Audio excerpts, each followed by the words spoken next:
fokus. Dan nanti kalau ada pertanyaan-pertanyaan, silahkan pertanyaannya disampaikan ke host kajian kita. Sesuaikan pertanyaannya dengan tema yang dibawakan oleh Ustadz pada pagi hari ini. Pada Ustadz kami persilakan. Fadhil Ustadz. Bismillahirrahmanirrahim. Assalamualaikum warahmatullahi wabarakatuh. Alhamdulillahi ala ihsani wa syukru lahu ala taufiqihi wa amtinani. Asyhadu an la ilaha illallah wahdahu la syarika lahu ta'ziman li sya'ni.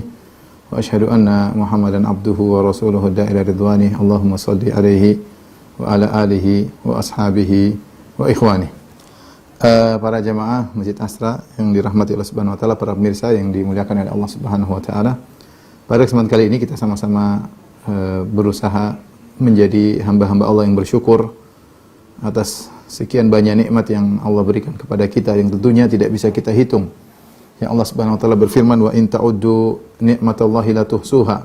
Kalau kalian menghitung-hitung nikmat Allah, kalian tidak bakalan mampu menghitungnya. Terlalu banyak nikmat Allah yang Allah berikan kepada kita. Bahkan betapa banyak nikmat yang tidak kita sadari, yang tidak kita minta Allah berikan. Wa atakum min kulli ma sa'altumuh. Dan Allah berikan kepada kalian nikmat yang kalian minta. Dalam sebagian qiraat, wa atakum min kullin ma sa'altumuh, dan Allah berikan kepada kalian kenikmatan yang kalian tidak minta. Terlalu banyak nikmat yang Allah berikan kepada kita. Yang setiap nikmat tersebut mempunyai konsekuensi untuk kita syukuri. Dan sebagaimana kita tahu, syarat dari bersyukur adalah kita mengerti tentang nikmat tersebut. Kita menyadari atas nikmat tersebut, baru kita bisa bersyukur dengan benar.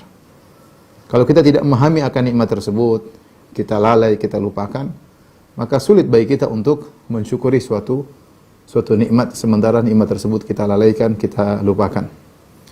Di antara nikmat yang sangat besar, ya, yang Islam memberi perhatian sangat besar, ya, adalah nikmat keamanan.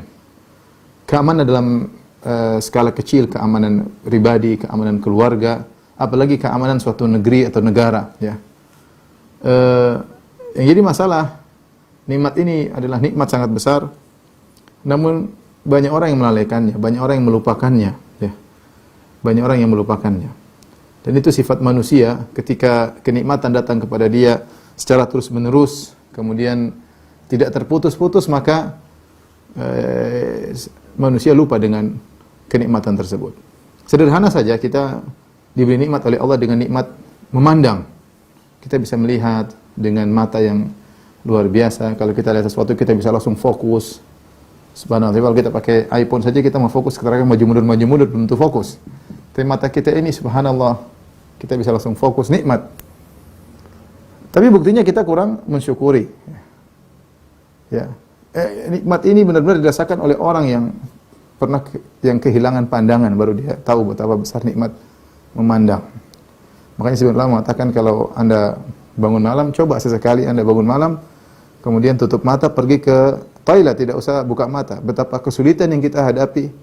Masuk ke toilet tidak buka mata, mencari mana sikat gigi, mana odol, berat. Ya. Bukti bahwasanya kita kurang mensyukuri nikmat tersebut, sering kita gunakan untuk melihat yang tidak benar. Bahkan fokus dalam melihat yang tidak benar tersebut.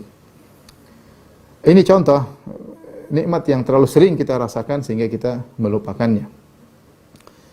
Contoh sederhana misalnya hari-hari ini kita tahu dengan nikmat oksigen, ya. Oksigen kita tiap hari hirup. 24 jam kita hirup, tidak terhenti sama sekali. Ya, namun kadang kita merasa itu bukan suatu nikmat.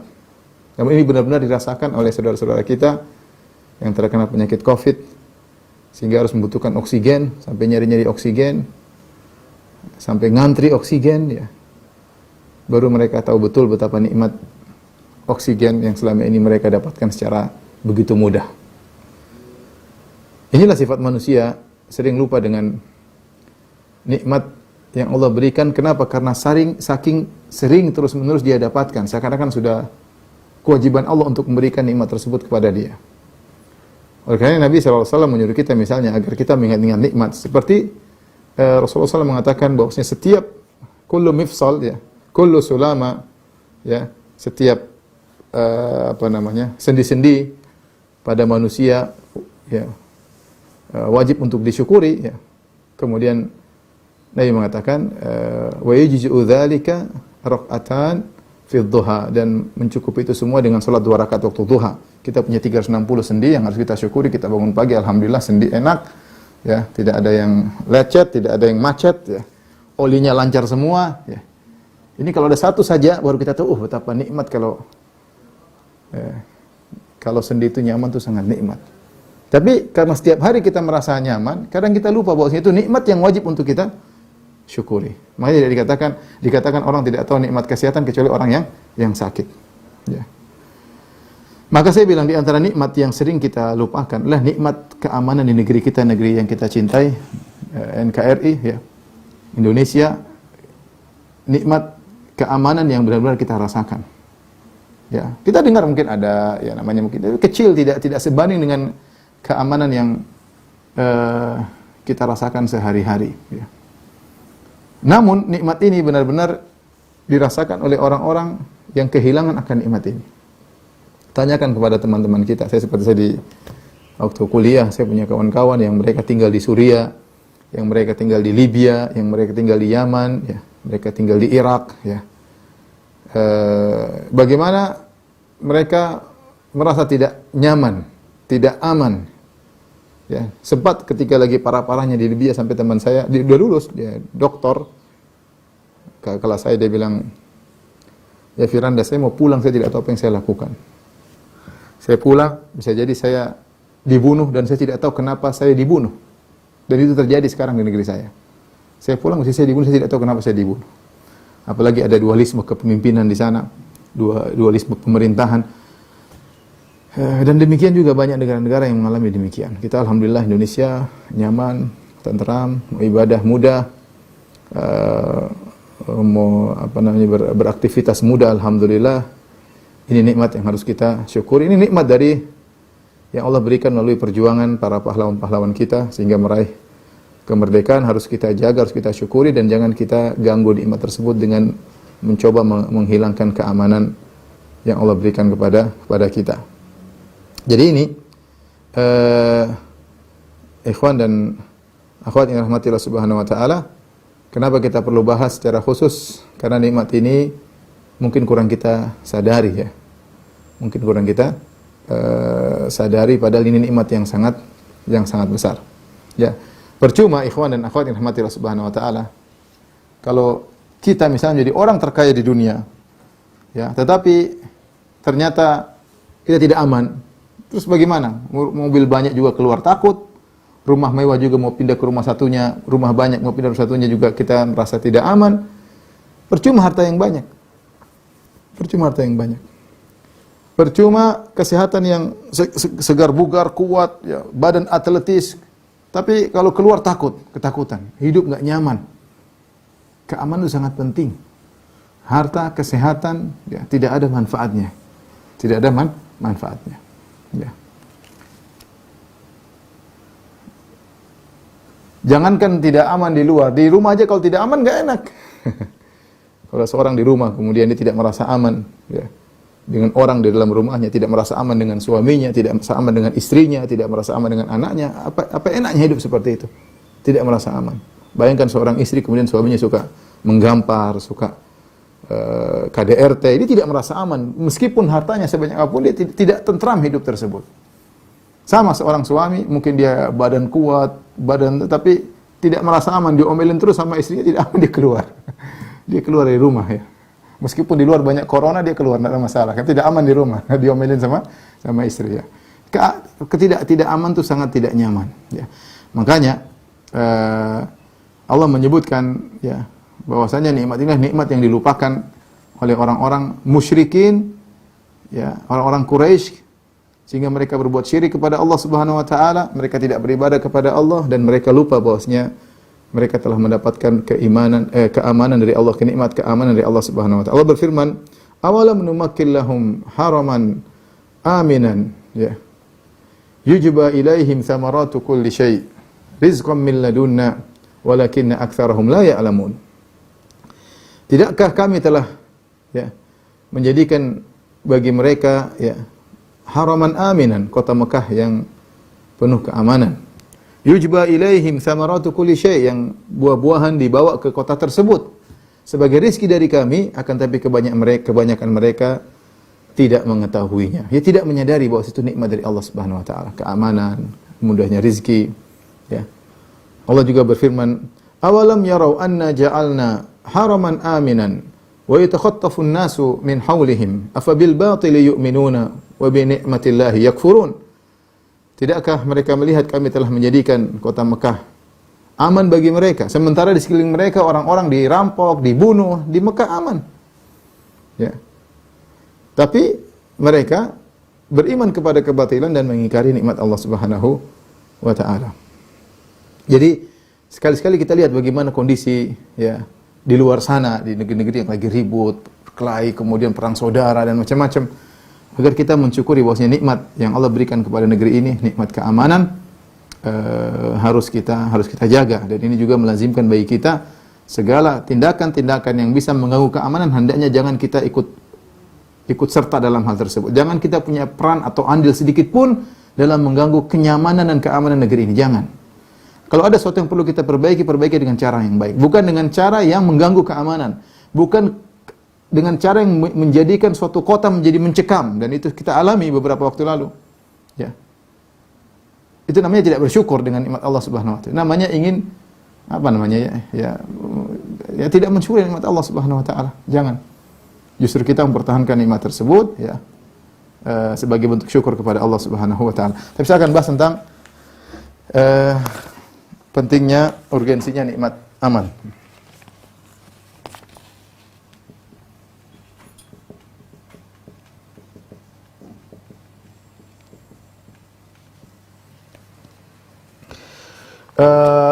Nikmat aman ini secara sederhana banyak disebutkan dalam Al-Quran. Ya. Banyak disebutkan dalam Al-Quran, berulang-ulang. Sampai Al-Quran saja nyebutin, ya, menunjukkan nikmat ini nikmat yang penting harus kita perhatikan, ya. Di antaranya, ya,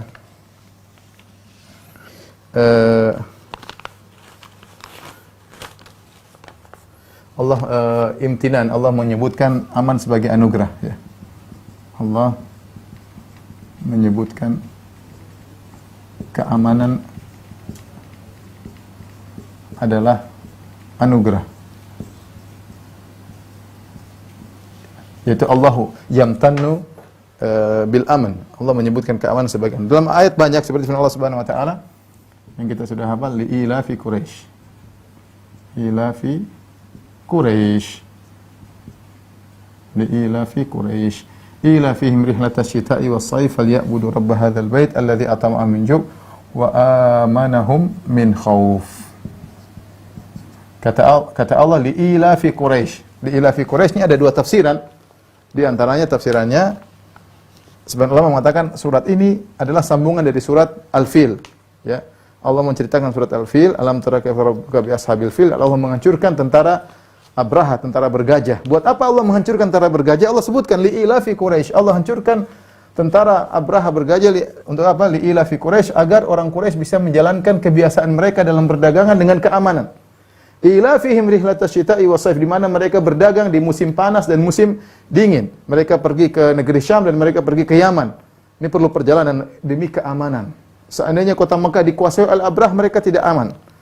Makanya Allah mengatakan, "Falyabudu rabb hadzal bait." Hendaknya mereka menyembah pemilik Ka'bah, alladzi at'amahum min ju' wa amanahum min khauf, yang telah menghilangkan rasa takut dari mereka. Ini contoh Allah sebutkan nikmat aman agar diingat oleh orang-orang Quraisy. Contoh juga seperti Allah sebutkan perkataan Nabi Yusuf, kata Allah, "Falamma dakhalu ala Yusufa awa ilaihi abawayhi wa qala dukhulu wa qala udkhulu Misra insyaallah aminin." Kata Yusuf kepada keluarganya, "Masuklah kalian ke dalam kota Mesir insyaallah aminin, dengan keamanan." Nikmat. Allah berbicara tentang kenikmatan yang Allah berikan kepada kaum Saba. Kata Allah Subhanahu wa taala, "Siru fiha layaliya wa ayyaman aminin." Kata Allah, berjalanlah kalian di negeri-negeri tersebut malam hari dan siang hari dalam kondisi aman. Ini semua adalah nikmat keamanan, ya. Allah menyebutkan keamanan adalah anugerah. Kemudian juga di antara yang disebutkan dalam Al-Qur'an, Allah mendahulukan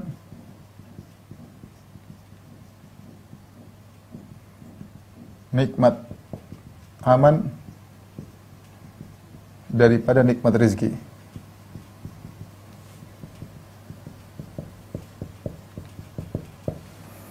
Ya, ini banyak tadi saya sebutkan di antaranya seperti firman Allah Subhanahu wa taala, awalam numakkil lahum haraman aminan. Haraman aminan. Yujba ilaihi samaratu kulli syai'. Kata Allah, tidakkah kami menjadikan bagi mereka kota Mekah yang aman? Aman dulu. Allah sebutkan aman dulu, baru kemudian Allah sebutkan tentang buah-buahan. Jadi aman dulu baru rezeki. Seperti juga doanya Nabi Ibrahim alaihissalam. Wa idh qala Ibrahimu ya Rabbi ja'al hadzal balada hadza baladan amina. Hadza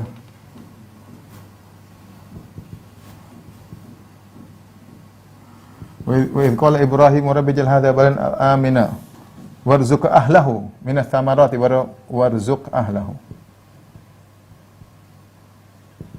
Perhatikan, aman dulu baru rezeki. Aman dulu baru rezeki. Kemudian juga contohnya firman Allah Subhanahu wa taala,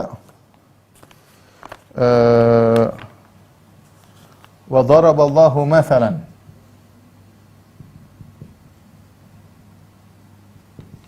mathalan qaryatan kanat aminatan mutmainnah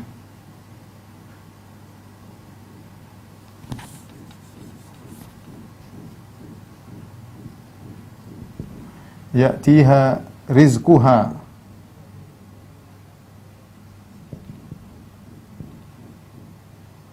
ragadan min kulli makan. Perhatikan, Allah mengatakan wa daraballahu mathalan, Allah beri perumpamaan tentang suatu negeri qaryatan kanat aminah, aman dulu, mutmainnah ya'tiha rizquha, baru Allah bicara tentang rezeki. Jadi Allah mendahulukan penyebutan nikmat makan daripada nikmat rezeki. Aman dulu baru rezeki. Contoh juga Allah sebutkan tentang kisah Nabi Musa, ya. Kisah Nabi Musa dalam surat Al-Qasas.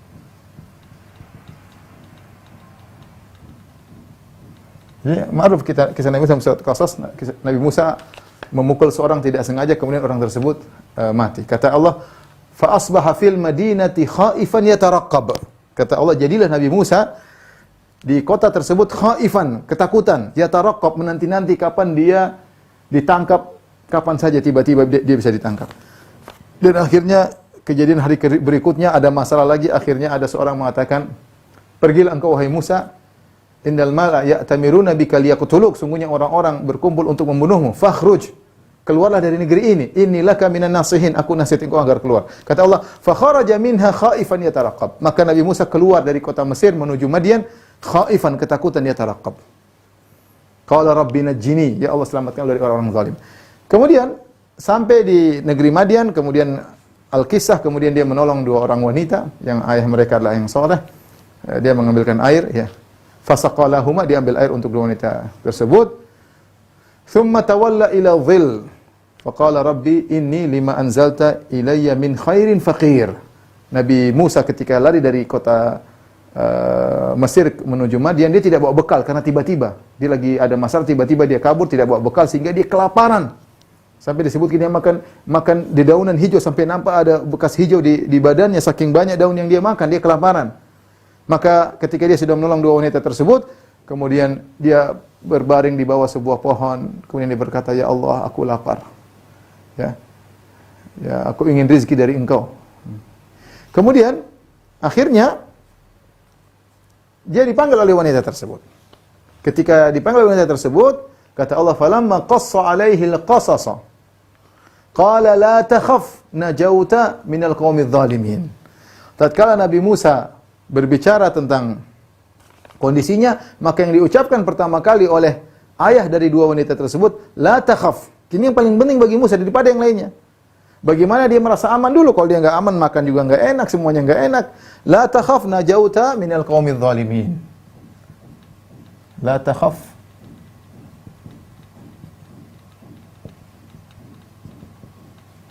Jangan kau takut wahai Musa, sungguhnya kau terselamat dari orang yang zalim. Ini contoh Allah mendahulukan nikmat aman daripada nikmat rezeki. Ya. Kemudian juga misalnya di antara menunjukkan tentang pentingnya nikmat aman, Allah menyebutkan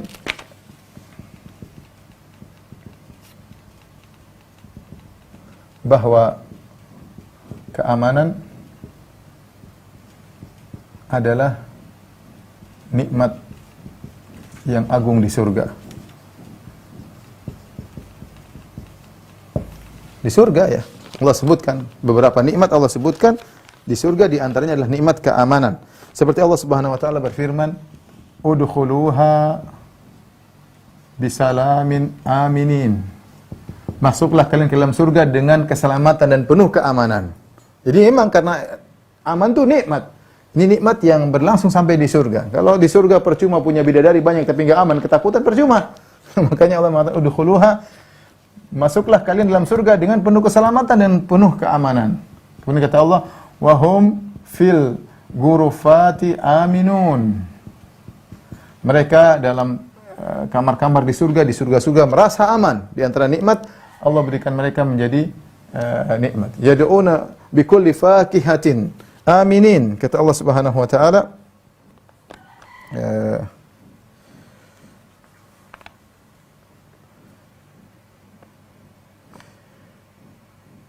yad'una fiha fakihatan aminin, ya. Mereka aminin dalam surga. Mereka minta kepada Allah Subhanahu wa taala dengan penuh keamanan. Jadi karena agungnya nikmat aman, maka Allah sebutkan bahwasanya mereka penghuni surga menikmati makanan semuanya dalam kondisi nyaman, ya. Yaitu penghuni surga menikmati kenikmatan-kenikmatan surga dengan rasa aman. Ini yang sangat-sangat penting. Kemudian dalam Al-Quran juga disebutkan bahwasanya Allah mendahulukan ujian, ketakutan daripada ujian rezeki, kelaparan. Artinya apa? Nikmat aman itu lebih utama, ya. Kata Allah Subhanahu wa taala, "Wala nabluwannakum bi syai'in." Wala nabluwannakum bi syai'in minal khawfi wal ju'i wa naqsim minal samarat, minal amwali was samar, minal anfusi was samarat, ya. Kata Allah Subhanahu wa taala, sungguh kami akan menguji mereka dengan ketakutan. Perhatikan sini, ketakutan. Baru Allah sebut tentang kelaparan. Artinya apa? Nikmat aman lebih utama daripada nikmat kenyang, ya. Percuma orang kenyang tapi tidak merasa aman, ya. Karenanya, ikhwan dan akhwat yang dirahmati Allah Subhanahu wa taala, terakhir kita sebutkan Nabi sallallahu alaihi wasallam, ya. Nabi sallallahu alaihi wasallam bahkan Nabi sallallahu alaihi wasallam mendahulukan nikmat aman daripada nikmat sehat.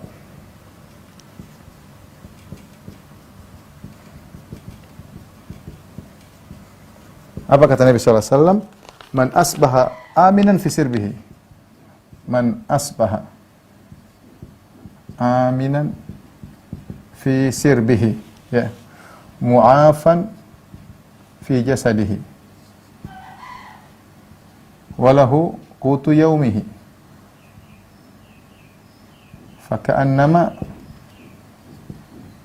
hizat lahu dunya. Apa kata Nabi? Barang siapa yang pagi hari merasa aman di rumahnya, man asbaha aminan fi sirbihi, dia merasa aman di rumahnya. mu'afan fi jasadi, sehat badannya. Walahu qutu yaumi, dia punya makanan untuk hari tersebut. Fa ka'annama hizat lahu dunya, seakan-akan dunia diberikan kepada dia. Artinya itu adalah kenikmatan asasi. Yang kalau orang sudah punya itu, yang paling penting ini dulu, nanti yang lain belakangan. Yang penting aman dulu, yang penting sehat dulu, makan hari ini ada, lengkap. Kalau itu selanjutnya nanti gampang. Tapi di sini Rasulullah SAW sebutkan terlebih dahulu keamanan. Baru kemudian menyebutkan kesehatan. Percuma kalau orang sehat tapi tidak aman. Oleh karenanya Ar-Razi dalam tafsirnya dia menyebutkan, sebenarnya Allah mengatakan bahwasanya, dia sebutkan bahwasanya nikmat aman lebih utama daripada nikmat sehat.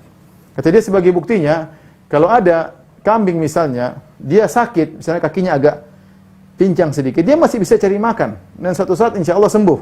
Ini kambing, ya. Tapi dia masih bisa makan, masih bisa aktivitas meskipun dia sakit. Lain halnya kalau kambing sudah ketakutan, misalnya kambing tersebut di depan dia ada macan dan macan tersebut diikat, tapi dia lihat macan tersebut, dia nggak bisa berkutik apa-apa, ketakutan, mau aktivitas nggak bisa, mau cari makan ketakutan, sementara macan terus mengawasinya, lama-lama dia mati. Ya, menunjukkan bahwasanya nikmat aman lebih utama daripada nikmat sehat. Ya. Kalau namanya nggak aman nggak enak, ya. Nggak aman nggak enak. Ya. Kemudian di antara Allah sebutkan dalam Al-Quran,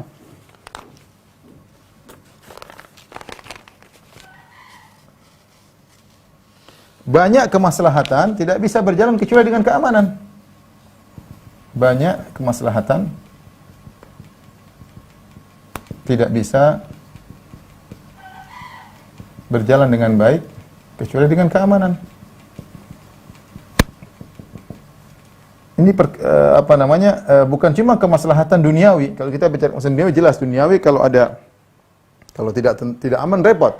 Bahkan kemaslahatan agama ini, ini maksudnya keselamatan agama.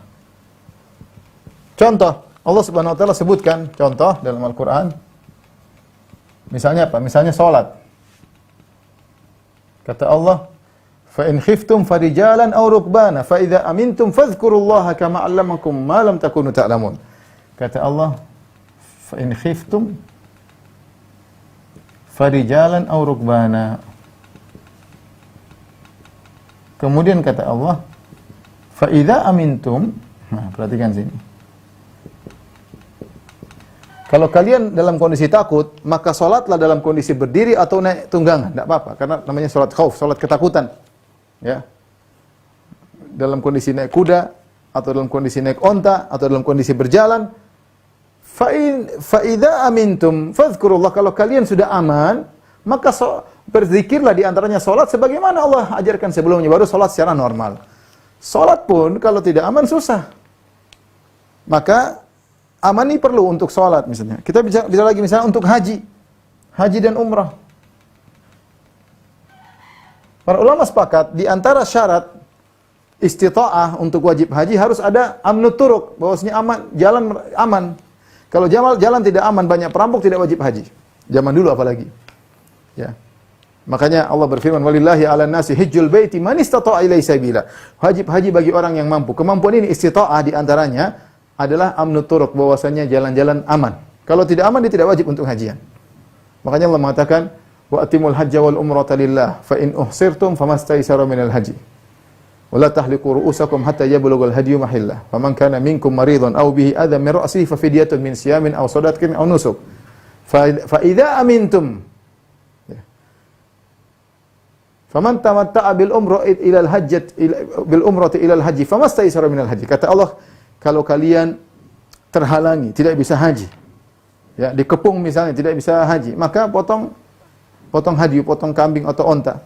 Kemudian Allah Subhanahu wa taala sebutkan, fa idza amintum, jika kalian merasa aman, fa idza amintum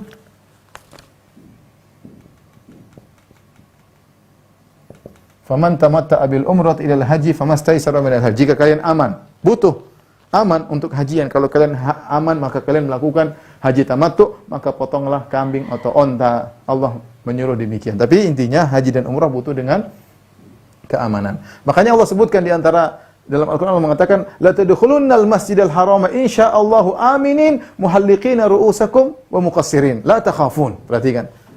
Kata Allah, sungguh kalian benar-benar akan masuk dalam Masjidil Haram, wahai Muhammad dan sahabat-sahabatmu. Ya. Kalian akan masuk ke Masjidil Haram insyaallahu aminin, dalam kondisi aman, nikmat beribadah. muhalliqina ru'usakum wa muqassirin, dalam kondisi kalian mencukur gundul rambut kepala kalian atau mencukur pendek, itu kalian umrah atau haji dengan kondisi aman. La takhafun, kalian tidak takut. Ini nikmat yang Allah berikan kepada maksudnya dalam ibadah juga butuh keamanan. Contoh lagi misalnya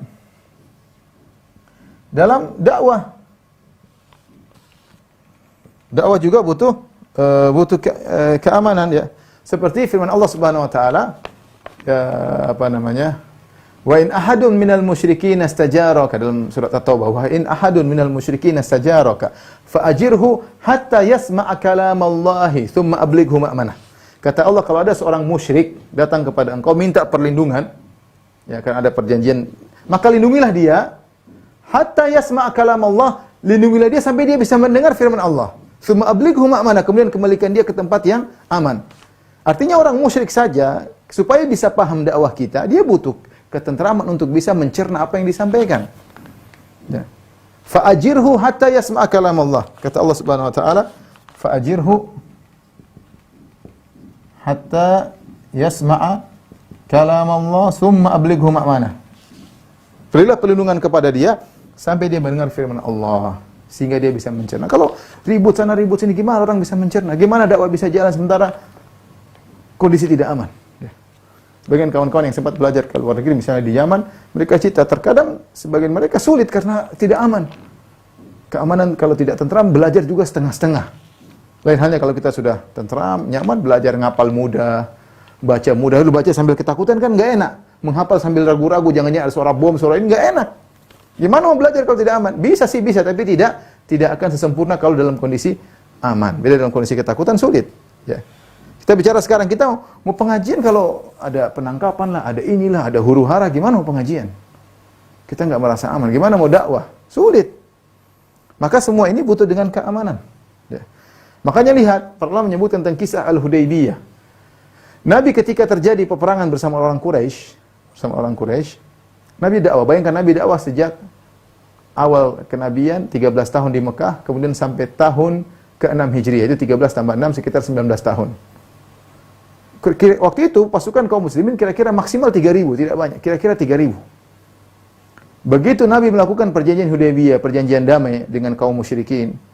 Lihat, dari tahun ke-6 sampai tahun ke-8 ini kira-kira 2 tahun kurang lebih, pasukan kaum muslimin bertambah banyak. Ketika mereka menyerang Fatu Makkah, menyerang Makkah, jumlah mereka sudah 10.000. Jadi 3.000 ke 10.000, naik 7.000 dalam waktu 2 tahun, dalam waktu singkat. Kenapa mudah naik? Ketika itu ada keamanan.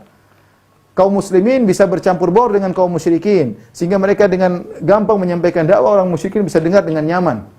Ya, tidak terkena hasutan, tidak terkena. Kenapa? Mereka merasa aman, tidak sedang perang. Ya. Sehingga dakwah mudah tersebar ketika dalam kondisi aman. Ya. Ini contoh bahwasanya dakwah pun butuh dengan keamanan. Ya.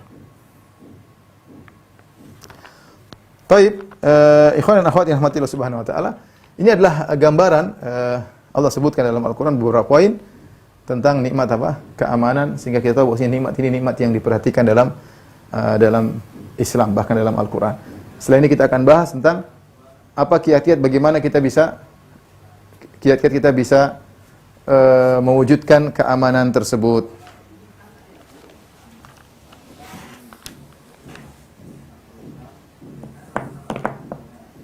Tolong dihapus.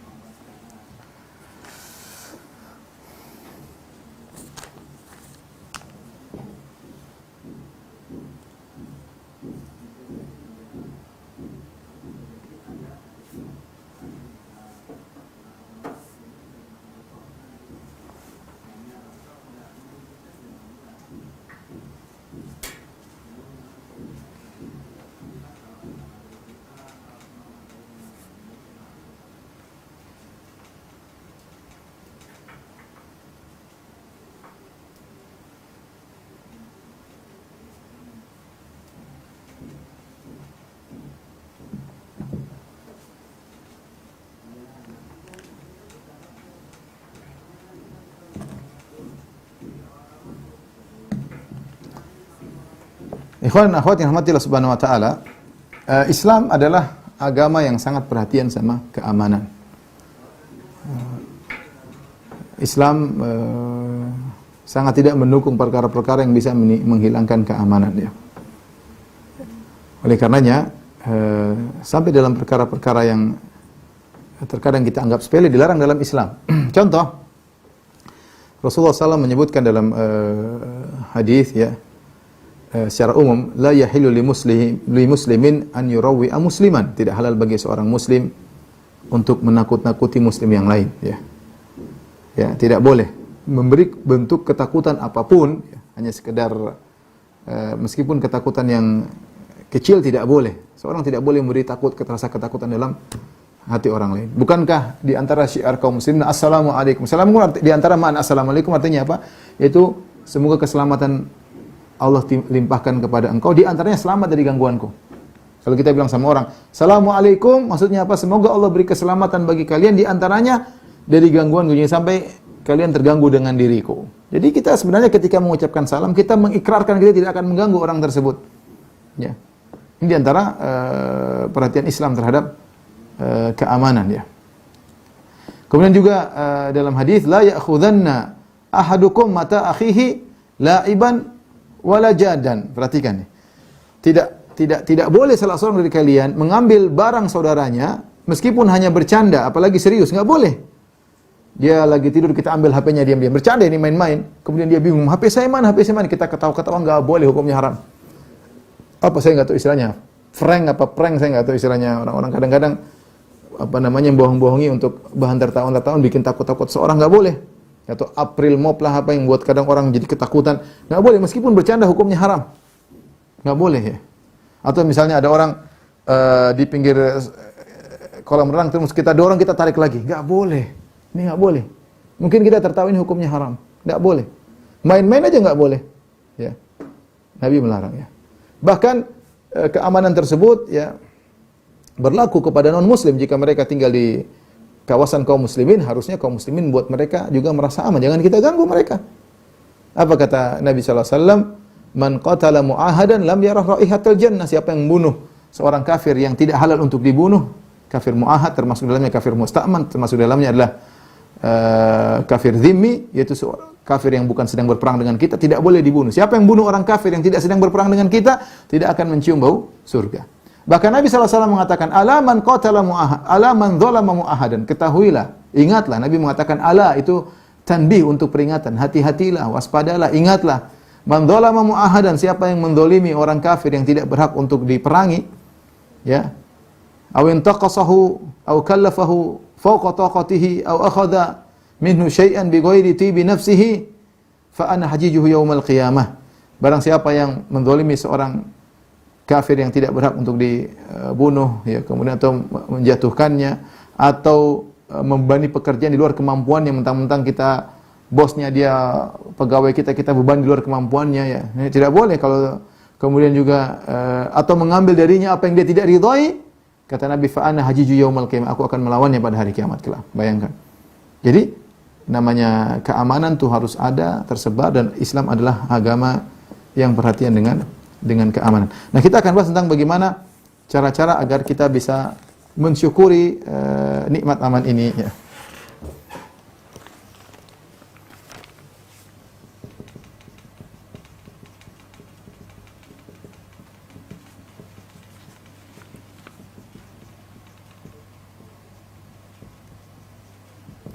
Tentunya ya di antaranya bersyukur dengan hati, benar-benar kita alhamdulillah, dengan lisan ya, dengan perbuatan ya, dengan hati, yaitu kita subhanallah, ini nikmat ya, kemerdekaan itu nikmat, kita aman dari rong-rong para penjajah misalnya ya. Nikmat alhamdulillah kita bisa beribadah dengan aman ya. Lisan kita ucapkan alhamdulillah. Wah, kasih negeri kita aman. Ucapan. Perbuatan kita gunakan keamanan tersebut untuk bertakwa kepada Allah. Bukan untuk bermaksiat, bukan untuk melakukan pembangkangan kepada Rabbul Alamin, tidak, tapi untuk bertakwa kepada Allah Subhanahu wa taala. Ini cara bersyukur dengan hati, lisan maupun perbuatan. Allah mengatakan la in syakartum la azidannakum. Kalau kalian bersyukur, Allah akan tambah nikmat bagi kalian. Kemudian di antaranya berusaha ya, mewujudkan tauhid.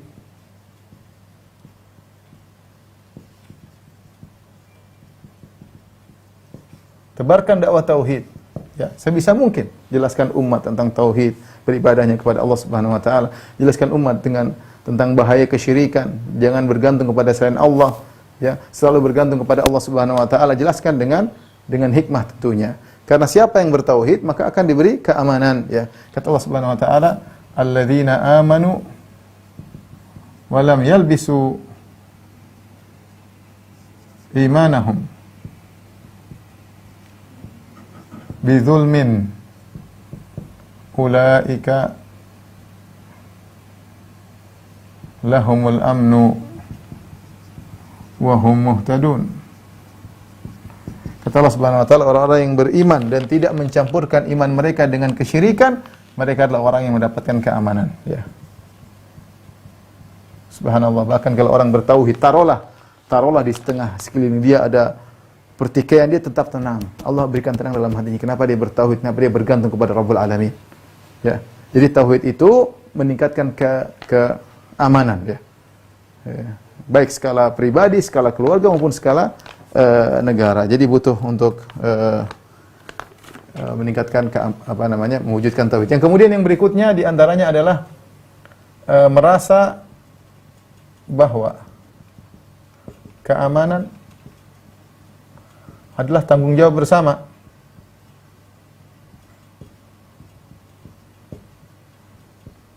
Tanggung jawab bersama, ya. Bukan cuma tanggung jawab polisi, ya. Bukan cuma tanggung jawab tentara, ya. Semua tanggung jawab bersama. Kita jangan cuek, ya. Cuek aja. Enggak, kita kalau ini semua tanggung jawab kita. Arahkan anak-anak kita, arahkan diri kita arahkan. Jangan sampai mengganggu keamanan. Jangan berusaha melanggar peraturan-peraturan yang membawa kepada keamanan, ya. Jangan ngajari orang untuk tidak patuh pada peraturan-peraturan yang bermanfaat, ya. Ya, jangan. Itu menghilangkan apa? Menghilangkan keamanan. Jadi masing-masing kita rasa kita punya tanggung jawab untuk menciptakan keamanan. Oleh karena sebenarnya mengatakan jangan merasa kasihan sama orang-orang yang mengajarkan tentang pemboman, bom bunuh diri, bom sana, bom sini. Jangan kasihan. Kau kasihan sama dia, berarti kau tidak kasihan sama orang yang dibunuh. Kau kasihan sama dia, kau tidak kasihan sama orang yang dibunuh. Bayangkan kalau dia bom yang bunuh mati ratusan orang misalnya. Ya, sebagian orang kadang melihat, aduh kasihan dia. Iya, kau kasihan sama dia. Di antaranya jangan membantu dia. Ya, jangan membantu dia. Ya. Karena kalau kita kasihan sama orang seperti begini akan banyak korban, banyak yang terbunuh. Islam jadi rusak citranya gara-gara seperti ini dan banyak banyak kemudaratan yang timbul, ya. Maka keamanan adalah tanggung jawab semuanya, bukan tanggung jawab hanya pihak yang berwajib. Enggak, kita semua wajib untuk menciptakan keamanan. Segala hal yang bisa mengganggu keamanan jangan kita ikut-ikutan. Kemudian di antaranya, ya, menyebarkan pemahaman yang benar, yaitu pemahaman para salafus saleh tentang agama. As-salaf as-saleh. Tentang apa? Tentang tidak mudah mengkafirkan. Banyak hal di sini tentang apa yang harus kita perhatikan. Perhatikan. Pertama, tidak mudah mengkafirkan.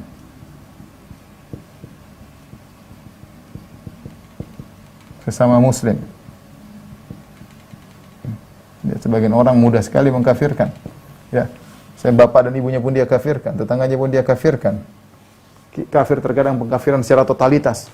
Ya, semua PNS kafir, semua MPR kafir, DPR kafir, semua yang jualan di situ juga kafir. Mengerikan. Sebagian orang seperti itu.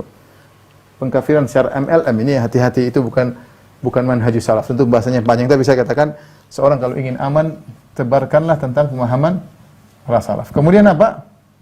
Sikap yang benar terhadap non-muslim. Ini juga harus dipelajari, ya. Kita beda akidah. Kita tidak bertasyabuh dengan mereka, tapi ada batasan-batasan. Mereka tidak boleh dizalimi, tidak boleh diambil hartanya, tidak seperti sebagian orang kemudian namanya semua orang kafir halal darahnya, halal hartanya. Tentu tidak. Kafir ada 4 macam, ya. Yang halal darah dan hartanya cuma kafir harbi. Kalau sedang berperang sama dia, iya. Lihat bagaimana praktek Nabi SAW. Kalau lagi perang, ya kalau kita nggak bunuh dia, dia yang bunuh kita. Kalau kita nggak ambil hartanya, dia ngambil harta kita. Kalau dalam perang tidak ada yang mengingkari. Tapi kalau dalam kondisi nyaman, dalam kondisi aman, dalam kondisi kerjasama, ya ada batasan-batasannya. Ya ada sikap yang benar terhadap non-muslim. Kemudian tidak kalah penting juga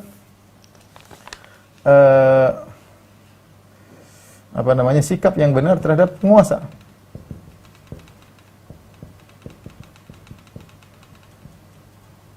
Hati-hati, jangan sampai kemudian seorang ya kerjaannya hanya menjelekkan penguasa melulu. Ya. Sebagian orang kita ketemu seperti itu melulu. Ya. Anda pun kalau mau menghukum, Anda harus adil. Apakah taruhlah penguasa kita misalnya tidak kita sukai, apakah semua total 100% kemudian dia tidak punya kebaikan sama sekali? Kalau Anda pun harus jujur, Anda sebutin ada bagian-bagian yang baik. Anda pun tidak pernah diskusi sama dia. Kalau diskusi, cuma dengar dari info sepihak Mas ya. Kalau Anda mau benar-benar seorang politikus, Anda dengar dari dua-duanya ya. Ya, terus apakah adil Anda hanya menyebutkan perkara-perkara yang buruk saja? Apakah adil seperti itu? Ya. Apakah tidak ada kebaikannya sama sekali? Ini kalau Anda ingin bisa dengan cara yang baik ya. Karena dengan selalu ya menjatuhkan tanpa ada perkataan yang adil ya, yang kebaikan Anda tutup, yang Anda tampakkan selalu keburukan selalu membuat orang akhirnya benci dan akhirnya ada keinginan untuk memberontak dan yang akhirnya kita nggak tahu apa yang terjadi ke depan. Ya, memprovokasi orang untuk demonstrasi misalnya, ya, akhirnya keamanan hilang. Ya, akhirnya keamanan hilang. Kita ada manhaj Ahlussunnah menghadapi penguasa, tentu ada bahasan khusus. Ya, suatu-suatu mungkin kita bahas ya, bagaimana sikap yang benar terhadap penguasa ya. Maksud saya hati-hati, ada sebagian orang ya hanya ingin melampiaskan kemarahan, dia tidak melihat maslahat dan mudarat. Hanya melampiaskan kemarahan, dia menyiapkan caci maki dan selanjutnya. Apakah itu benar menurut Islam? Ya. Sementara Nabi Musa alaihissalam ketika diutus kepada Fir'aun, Allah mengatakan kepada Musa dan Harun, faqula lahu qawlan layyina. Ucapkanlah kepada Fir'aun perkataan yang baik. Itu adalah Musa kepada Fir'aun. Fir'aun yang ngaku sebagai Tuhan. Apakah para pemimpin seperti Fir'aun? Ya. Subhanallah, kita kalau berlebih-lebihan, tidak sesuai dengan kita menjalankan amar ma'ruf nahi mungkar dengan perasaan bukan dengan dalil, maka dampaknya buruk. Akhirnya kita belum tentu dapat pahala dan dampaknya buruk. Kalau buruk bisa jadi dosanya kembali kepada kita. Silakan Anda beramar ma'ruf nahi mungkar, tapi dengan cara yang benar, dengan cara Islami. Ya. Lakukan yang semampu Anda. Di luar pada itu, serahkan kepada Allah Subhanahu wa taala. Adapun Anda menempuh satu jalan metode, pokoknya semua keburukan yang diungkap, kemudian memprovokasi massa, kadang-kadang ikut menyebarkan hoaks. Apa yang terjadi? Keamanan jadi terganggu. Ya. Keamanan jadi terganggu. Ya. Kalau mau protes, kalau dengan prosedural, dengan cara yang baik. Ya. Dengan cara yang Ustaz saya tidak mampu. Ya sudah, tidak mampu, serahkan kepada Allah. Serahkan kepada Allah. Anda punya Tuhan. Ya. Ini semua nanti ada kelanjutannya di akhirat. Adapun Anda cara sendiri, melampiaskan emosi dengan cara sendiri, apa yang Anda hasilkan? Ya. Tidak sesuai dengan sunnah Nabi SAW, dampaknya bisa jadi lebih buruk, dan demikian yang terjadi. Kita tidak ingin kita mengikuti cara-cara yang tidak benar. Kemudian di antaranya misalnya memperingatkan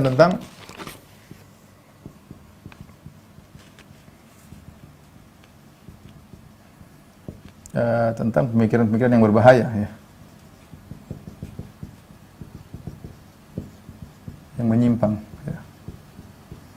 Seperti pemikiran Khawarij misalnya, Mu'tazilah ya. Khawarij. Kita tidak menuduh saudara kita Khawarij, tapi ingatkan mereka tentang pemikiran Khawarij. Mu'tazilah. Apa pemikiran Khawarij? Khawarij mudah mengkafirkan. Mereka mengkafirkan penguasa, terus mereka mengangkat senjata untuk memerangi penguasa dengan cara mengkafirkan terlebih dahulu. Apa yang terjadi? Terjadi pertumpahan darah kaum muslimin. Ya, dan itu yang dipraktikkan oleh sebagian saudara-saudara kita ya. Mereka mudah mengkafirkan kaum muslimin ya. Semua polisi dianggap tagut ya. Subhanallah. Saya beberapa waktu lalu saya sholat, kemudian ada angkatan datang dengan mobil, kemudian sholat paling depan, subhanallah. Sholat paling depan, Waktu itu dia salam. Saya bilang, ya Allah, masa orang begini bilang togut? Salat paling depan saf pertama. Begitu azan dia berhenti. Mereka juga puasa, mereka juga salat. Ya akhi, berfikirlah. Ya. Kalau salah, semua orang punya kesalahannya. Artinya, ini metode Khawarij berbahaya. Ya. Pokoknya, yang berkaitan dengan penguasa semuanya kafir. Ya, semuanya kafir. Setelah dengan pengkafiran, maka tindakan selanjutnya yaitu action dengan membunuh, dengan ngebom, mencari surga dengan ngebom di masjid, ya. Ngebom di masjid. Orang lagi salat Jumat dibom. Ya, ini adalah hal yang berlebihan. Mu'tazilah mirip dengan Khawarij, tapi bedanya Mu'tazilah tidak sampai pada taraf mengkafirkan. Cuma mereka punya keyakinan, jika penguasa zalim, taruhlah zalim, maka harus memberontak. Ini yang berbahaya juga. Kita tidak ingin terjerumus dalam akidah Khawarij maupun akidah Mu'tazilah. Kita punya akidah Ahlus Sunnah bagaimana menghadapi penguasa, baik penguasa tersebut baik maupun penguasa tersebut zalim, ya. Itu harus kita pelajari, ya. Kemudian yang terakhir, jangan lupa berdoa kepada Allah Subhanahu wa taala, ya. Ini tentu yang pertama maksudnya, ya. Kepada Allah agar diberi keamanan.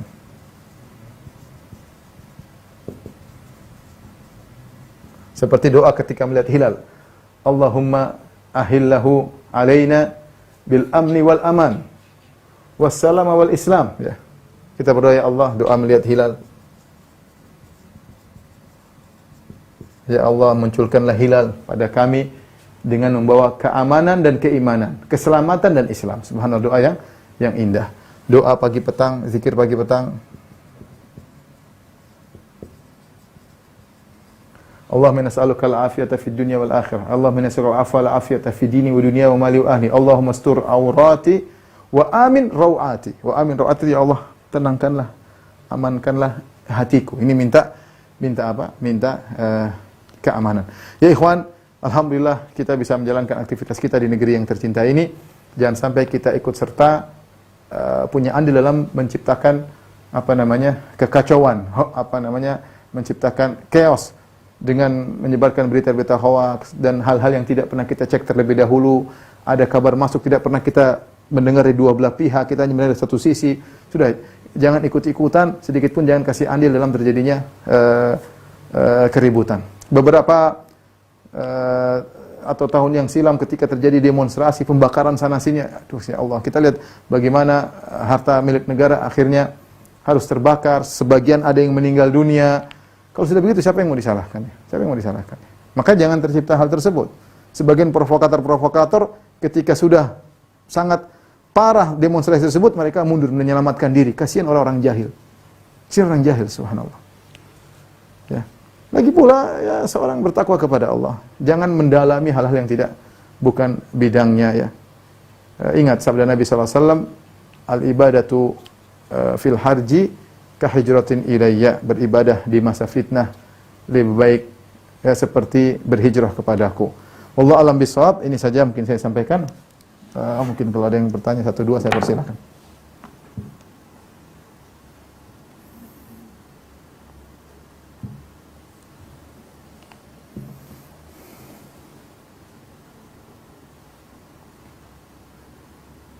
Akan kami coba bacakan beberapa yang berhubungan dengan tema yang dibahas oleh Ustaz pada pagi hari ini atau siang hari ini.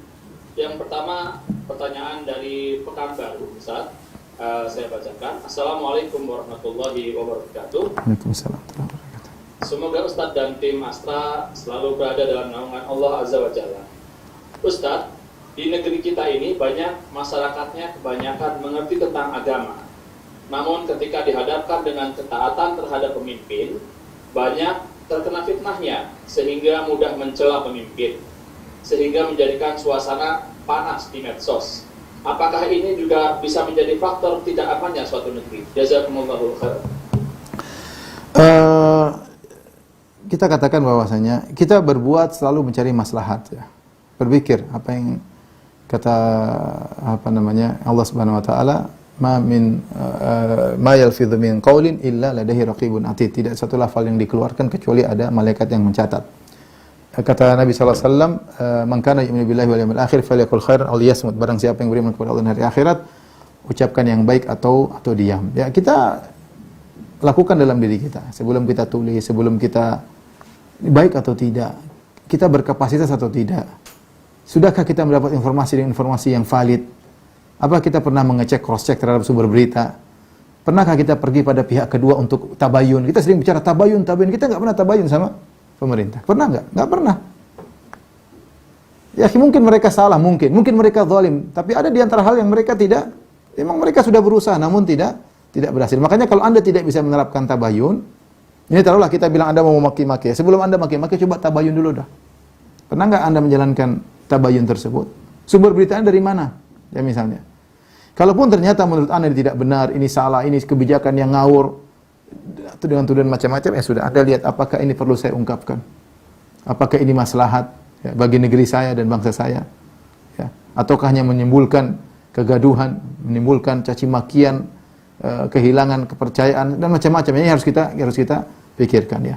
Kalau sampai kemudian timbul ya kemarahan karena kita ikut menyebarkan hal yang tersebut benar atau tidak benar, tapi menimbulkan kemarahan akhir terjadinya pertumpahan darah, ini saya khawatir kita termasuk dari orang-orang yang tidak bersyukur kepada Allah ya. Dan jangan sampai kita punya andil sehingga ada satu nyawa dari kaum muslimin yang harus gugur gara-gara ucapan kita, gara-gara provokasi kita, gara-gara tulisan kita, maka seorang bertakwa kepada Allah Subhanahu wa taala. Saya katakan tadi, tidak ada yang sempurna ya. Pemerintah manapun pasti banyak kekurangan. Kalau ingin memperbaiki dengan prosedur, dengan cara yang baik, sampaikan kepada pihak-pihak yang memang berkompeten untuk menyampaikan aspirasi antum ya.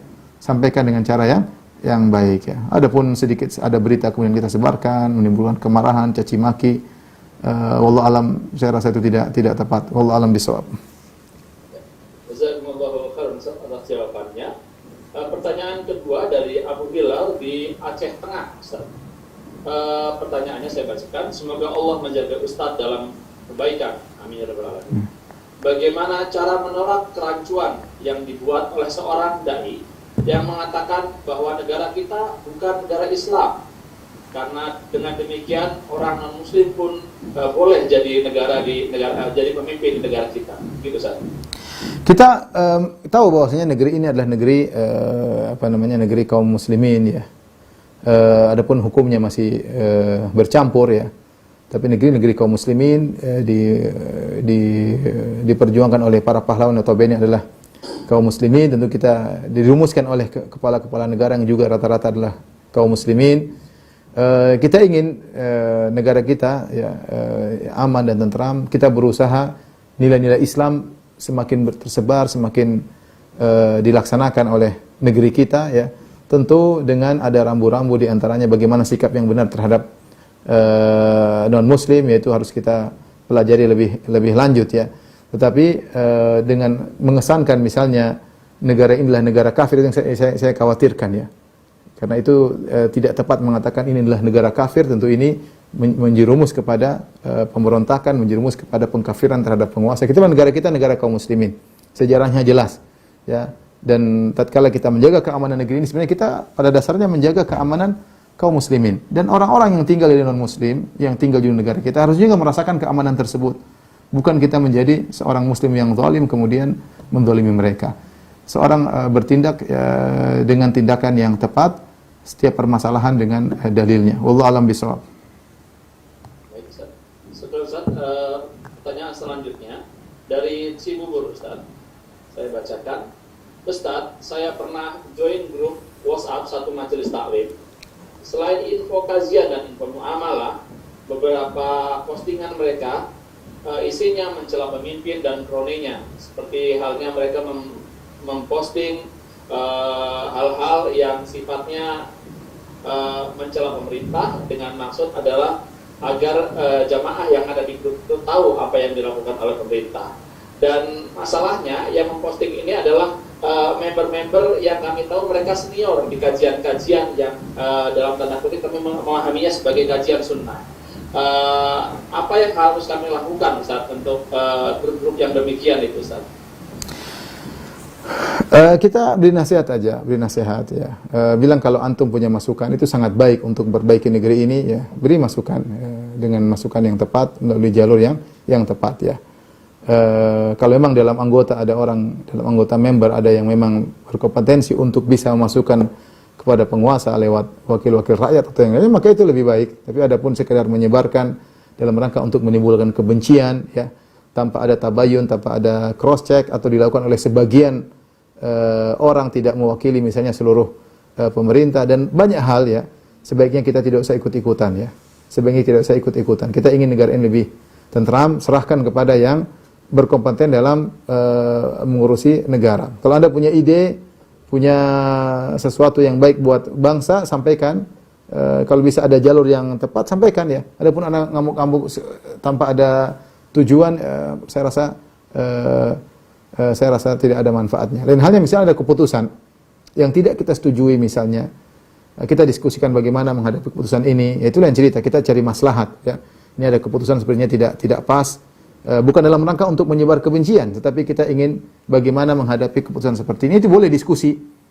Boleh diskusi, bukan untuk kemudian, tapi untuk menghadapi misalnya ada keputusan tertentu, ini insya Allah tidak jadi masalah. Tapi kalau dalam rangka untuk mencaci maki, dalam rangka untuk menghina, sebaiknya kita jauhi karena tidak ada manfaatnya, tidak ada manfaatnya.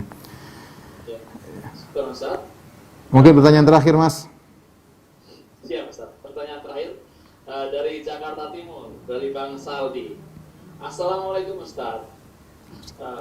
Untuk nikmat aman, apakah kita wajib tunduk 100% kepada pemerintah? Bukankah ada hadis kalau engkau melihat kemungkaran, cegahlah dengan tangan, dengan lisanmu, dan dengan doa. Dan ini selamanya iman. Karena saat ini masalah halal dan haram yang vaksin saja masih menjadi perdebatan. Ada beberapa kiai dan ustadz mengajak jamaahnya untuk tidak divaksin.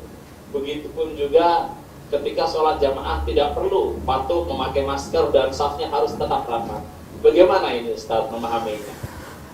Tentu pemerintah bukan Tuhan tentunya, bukan Nabi Muhammad SAW, dan Nabi mengatakan la ta'ata li makhluqin fi ma'siyatil khaliq, tidak ada ketaatan dalam rangka bermaksiat kepada Allah Subhanahu wa taala. Kalau pemerintah menyuruh Anda bermaksiat, menyuruh Anda untuk berzina, menyuruh Anda untuk merampok, maka jangan taati, ya. Jangan taati. Tidak boleh kita taat kepada pemerintah pada perkara-perkara yang haram, ya.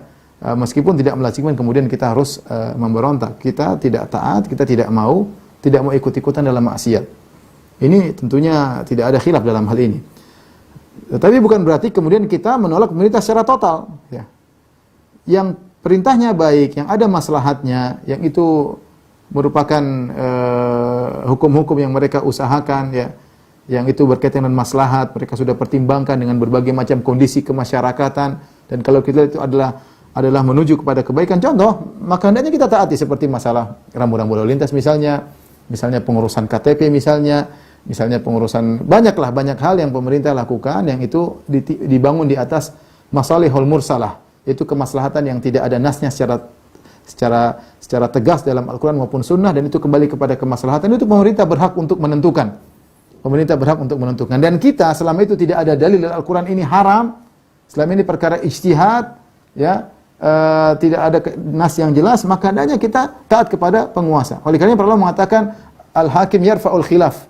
Penguasa itu mengangkat perselisihan di antara masyarakat. Misalnya ada suatu permasalahan masalah fikih, dan ini sama-sama ada dalilnya. Terus pemerintah milih salah satunya, ya sudah, jangan ribut lagi. Kita tunduk kepada penguasa karena dia, kecuali kalau pemerintah menyuruh melakukan maksiat, maka jangan ikuti. Tapi kalau itu perkara yang dia juga punya, dia sudah tanya juga, ada juga fatwa dari ulama misalnya, ya, kita sebaiknya berusaha tidak menentang, kecuali ada nas tegas. Misalnya dalam Al-Quran disebutkan dalam surat apa bahwasanya vaksin hukumnya haram, ya sudah. Kalau nggak ada, ya sudah, ini berarti perkara yang pemerintah juga punya hak untuk berbicara, perkara duniawi, dan dia sudah juga tanyakan kepada orang-orang yang kompeten. Kalaupun Anda tidak setuju, sebenarnya dinasihatkan oleh Syekh Sa'ad Al-Khawthlan, hafizahullah ta'ala, kalau Anda tidak setuju dengan hal-hal seperti ini, maka itu pribadi Anda. Ya. Jangan berusaha menyelisihi penguasa pada perkara yang itu masih dalam areal, dalam ranah tidak ada nas dalamnya. Ya. Kecuali kalau ada nasnya, Rasulullah bilang tidak boleh pakai vaksin, ya sudah. Ini pemerintah sudah ini, kemudian ada MUI-nya membolehkan misalnya dan yang lain-lainnya. Terus masalah perkara perdebatan, selama pemerintah mengambil salah satu dari pendapat, maka yang lain tidak boleh. Ya dia boleh punya pendapat pribadi ya. Tapi jangan kemudian dia membuat pertentangan sehingga seolah-olah kemudian mematahkan, memandulkan program pemerintah ya. Jangan. Kalau memang Anda yakini tidak boleh, itu pribadi. Ya. Itu pribadi. Kalau tidak, akan terjadi kekacauan. Ini program tidak berjalan. Ya. Anda yakin, kecuali tadi saya katakan, kecuali ini perkara yang mutlak datang dari nas Al-Quran dan hadis, ya sudah, kita bilang saya enggak. Saya enggak, hukumnya haram misalnya. Iya. Tapi kalau enggak ada dalilnya, ya tegas, secara tegas, masih perdebatan dan pemerintah memilih salah satu pendapat, ya sudah, biarin aja. Dan ini nasihat para ulama, sebagaimana pernah dinasihatkan oleh sebagian ulama kita, bahwasanya kalau perkara-perkara seperti ini berusaha kita sepakat dengan penguasa. Kalaupun kita tidak sepakat, pribadi kita. Karena ini bukan perkara yang nas turun dari Al-Quran, bahwa ini haram atau halal. Wallahu a'lam bishawab. Ini saja yang bisa saya sampaikan, kurang lebihnya saya mohon maaf. Wabillahi taufiq wal hidayah. Assalamualaikum warahmatullahi wabarakatuh.